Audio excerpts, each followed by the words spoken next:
Today we're going to talk about rational expressions. So what we want to do is when we're dealing with rational expressions, we want to get them in the simplest form. So we're going to start off here in simplest form. So what I'm going to do is I'm going to end up factoring these. I want to factor them into the individual parts so that way I can cancel out commonalities. So on this first one here, I have x squared plus 7x plus 10 over x squared minus 3x minus 10. Now this factors into x plus 5 times x plus 2. And on the bottom, I have negative 3, so this is x minus 5 and x plus 2. Now when I'm canceling out in rational expressions, they have to be identical. Everything inside the parentheses has to be the same. So I can go ahead and cancel out this x plus 2. I have to leave the x plus 5 over the x minus 5 because they are not the same. So this is my simplified expression, x plus 5 over x minus 5. Now, when we're having multiplication, we're going to do the exact same process. We're still going to factor, everything to start with before I do any type of multiplication.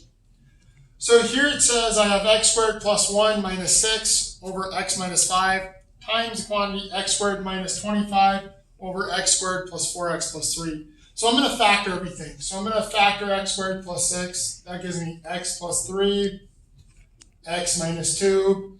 This is already factored, so I get to just leave it.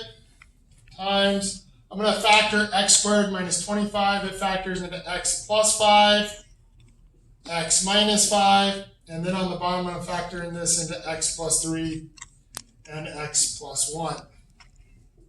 Now, the unique thing is, since it's multiplying, it doesn't really matter which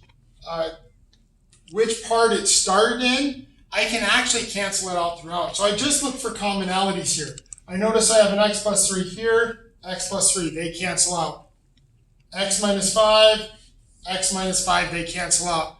I'm going to leave it in factored form, x minus 2 times x plus 5 over x plus 1. There's my simplified rational expression. Now when we're talking about division, remember there's some unique things about division. When I'm dividing by a fraction, I'm going to multiply by its reciprocal. So here's my division problem. I'm going to start by factoring everything first. Okay? I might factor in and do the reciprocal kind of at the same time. It doesn't necessarily matter. What I'm going to do is come here. One of the things I should mention before when I simplify these, let's go back to our first one. I should have mentioned this here, is x cannot be positive 5 here or negative 2. I need to make sure I put that in. I need to do that on all of them. I need to put those domain restrictions because that's what gives me zeros. So here I would say x cannot equal 5, negative 3, or negative 1. So I apologize for having to go back to those. Here we have items, and so what we want to do is we want to start by factoring everything. If you notice here I have 2 minus x.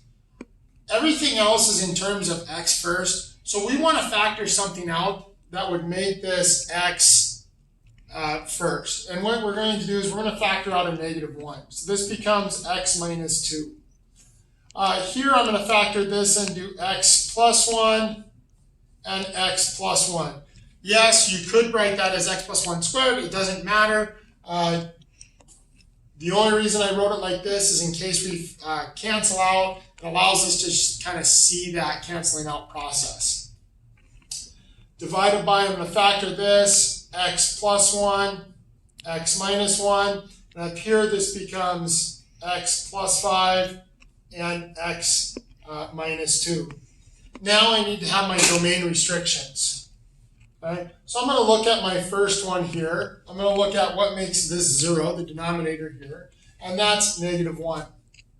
I'm going to look at the second one. Now, because I'm using division, I actually have to find what makes the top 0 and what makes the bottom 0, because remember what's going to happen here is I'm going to multiply by its reciprocal. So this top part is actually going to be in the denominator.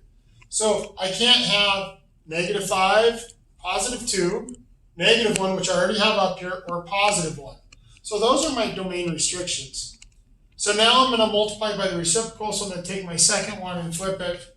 So -1, x minus 2, over x plus 1, times x plus 1, times, remember, you're going to multiply by the reciprocal.